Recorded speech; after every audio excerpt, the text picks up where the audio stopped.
रणवीर इलाहाबादी और समय रैना की अब मुश्किलें कम होती नज़र नहीं आ रही, क्योंकि कल तो 2 राज्यों में इनके खिलाफ एफआईआर हो गए, कंप्लेंट्स हो गए। अब इन्हें किसी भी वक्त पुलिस अरेस्ट कर सकती है, क्योंकि कल हिमंता विश्व शर्मा ने खुद कहा था सोशल मीडिया पे पोस्ट करके कि ऐसे लोगों के खिलाफ जो अभद्र भाषा का यूज़ कर रहे हैं, जो अश्लीलता फैला रहे हैं, इनके खिलाफ हम ज़ीरो टॉलरेंस की पॉलिसी अपना रहे और इन्हें जल्द ही जल्द इनके खिलाफ कार्रवाई होगी। तो इन्हें किसी वक्त अरेस्ट किया जा सकता है। वहीं मुंबई पुलिस ने भी इनके खिलाफ मामला दर्ज कर लिया है।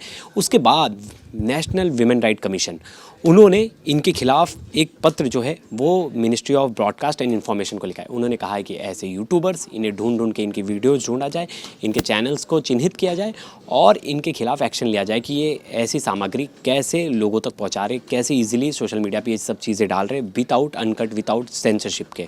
और वहीं जो नेशनल वीमेन राइट कमीशन की तरफ से एक और बयान आया कि सभी सोशल मीडिया यूज़र्स के लिए और जो भी ऐसे प्लेटफॉर्म्स पे कंटेंट बना रहे हैं उनके खिलाफ एक पॉलिसी आनी चाहिए सरकार की तरफ से कि ये क्या उनके लिए गाइडलाइंस हो, क्या कंटेंट जा सकता है, किस हद तक क्या चीज़ें उस पर अपलोड हो सकती है। इसको लेकर जो पॉलिटिकल वो भी है बहुत ज़्यादा गर्मा गई थी कि हर कोई इसको लेकर बयान दे रहा था, जिसमें सबसे अहम बयान था महाराष्ट्र के सीएम देवेंद्र फडणवीस का, क्योंकि जो पूरा शो शूट होता है वो मुंबई में होता है। जो पहली एफआईआर हुई थी, जो पहला केस रजिस्टर्ड हुआ था वो मुंबई में हुआ था। तो आइए एक बार सुनते हैं देवेंद्र फडणवीस को, उन्होंने क्या कहा। मुझे भी इसकी जानकारी मिली है, मैंने अभी तक उसको फर्स्ट टाइम देखा नहीं है, लेकिन बहुत गंदे तरीके से उन चीज़ों को कहा गया है, प्रेजेंट किया गया है, ऐसा मुझे भी पता चला है, जो बिल्कुल गलत है। फ्रीडम ऑफ स्पीच सभी को है, लेकिन हमारी फ्रीडम वहाँ समाप्त हो जाती है जब हम किसी और के फ्रीडम पर इंक्रोच करते हैं, और इस प्रकार का इंक्रोचमेंट ठीक नहीं है। मुझे ऐसा लगता है कि अभिव्यक्ति इसकी भी कोई मर्यादाएं है। हमारे समाज में हमने अश्लीलता के भी कुछ नियम तैयार किए हैं, अगर उनको कोई पार करता है तो बहुत गलत बात है।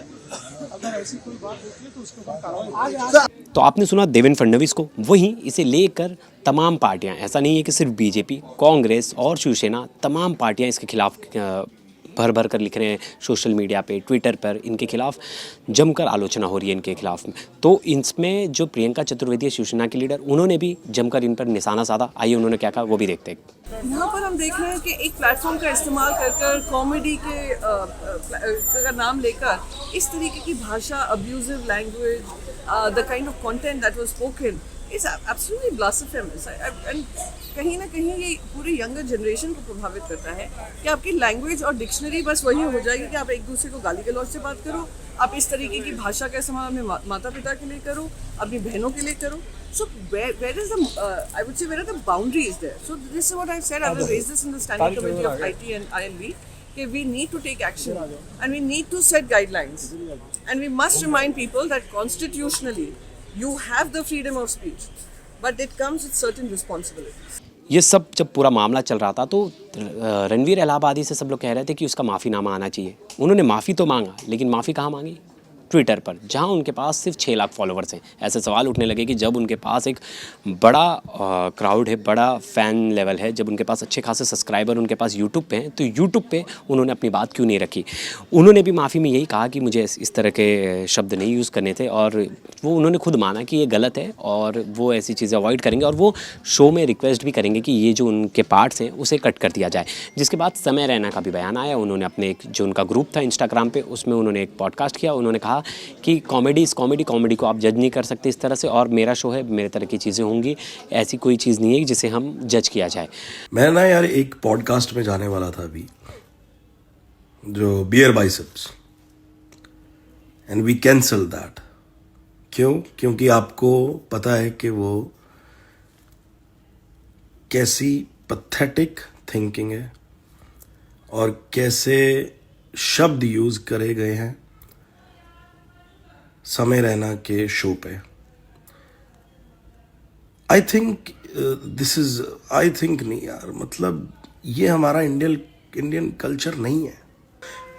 ये कॉमेडी है? This is not at all comedy. ये स्टैंड अप कॉमेडी है ही नहीं है। और ये रणवीर इलाहाबादिया, आप सनातन धर्म को प्रमोट करते हो, स्पिरिचुअलिटी की बात करते हो, इतने बड़े बड़े लोग आपके पॉडकास्ट पे आते हैं, इतने बड़े बड़े संत आते हैं आपके पॉडकास्ट पे, और आपकी इतनी घटिया सोच है। और जिसके बाद सब लोगों ने ये कहा कि ये तो गलत है, आप अपनी गलती नहीं मान रहे हो, ऊपर से आप गलती करके आप आंखें दिखा रहे हो। तो ये वाला जो सेगमेंट था उन्हें ही ज़्यादा बैकहिट कर गया, जिसके बाद भी माफ़ी के बाद भी रणवीर को लोग माफ़ नहीं कर रहे और उनके खिलाफ एक्शन, और स्टेट्स में भी जो सोशल एक्टिविस्ट हैं हर जगह उनके खिलाफ एफआईआर दर्ज कराई जा रही है। अभी यूपी में भी 2 जगह, लखनऊ में उनके खिलाफ एफआईआर दर्ज कराने के लिए सोशल एक्टिविस्ट गए। कल जुडिशल मैजिस्ट्रेट के पास एक ज्ञापन दिया गया है एडवोकेट्स लोगों की तरफ से बॉम्बे हाई कोर्ट में कि इनके खिलाफ ऐसे लोग जो अभद्र चीज़ें बता रहे हैं, इनके खिलाफ कोर्ट भी सू मोटो ले। तो इस तरह की चीज़ें तो हो रही थी। अब इसमें जो खुद रणवीर ने क्या कहा था, एक बार उन्हें सुनते। My comment wasn't just inappropriate, it wasn't even funny. Comedy is not my forte. I'm just here to say sorry. Many of you asked if this is how I wish to use my platform, and obviously this is not how I wish to use it. I'm not going to give any context or justification or reasoning behind whatever happened. I'm just here for an apology. I personally had a lapse in judgment. It wasn't cool on my part. The podcast is watched by people of all ages. Don't want to be the kind of person that takes that responsibility lightly. And family is the last thing that I would ever disrespect. Need to use this platform better. That's been my learning from this whole experience. I promise to just get better. I've asked the makers of the video to remove the insensitive sections from the video. And all I can say in the end is, I'm sorry. I hope you can forgive me as a human being. आपने सुना कैसे माफ़ी मांग रहे हैं, लेकिन इनकी मुश्किलें कम नहीं होने वाली है।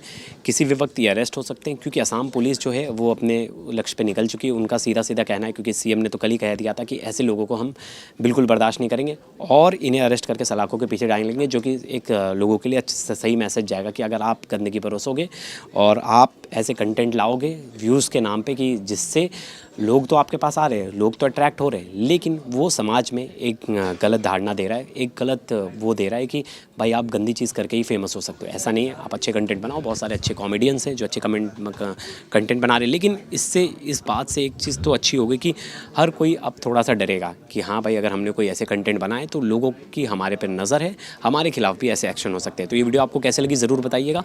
आपके कमेंट्स, आपके राय जो है हमें कमेंट बॉक्स में लिखिएगा। तब तक के लिए धन्यवाद।